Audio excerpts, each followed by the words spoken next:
Okay, hello everyone. So welcome to our next unit, and this is Unit 8. And this is going deeper into wage type, and this is going to include talking about the permissibility of wage type onto infotypes, and then ultimately the mapping from Employee Central. And the thing to know about that is the mapping and the integration does respect the permissibility that you allow in payroll. So we'll talk about what that looks like.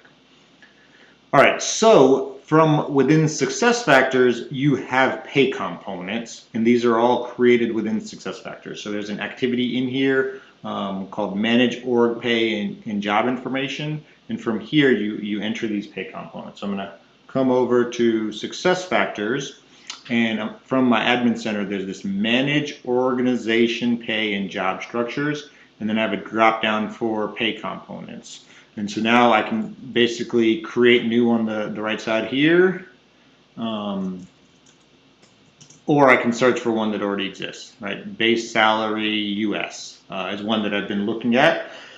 And what we have here is the pay component ID, the type it is, it's an amount, it's an earnings, USD, the frequency in which you enter it, all those type of things. So if I go look at Jeff Hill, based upon the configuration settings that I have here within SuccessFactors, I can see base sal US. That's the ID I have over here, and base sal US is over here. So display on self-service. So there's a number of settings that we have over here. Some of them can be overridden as well based upon the user entering data, like the frequency.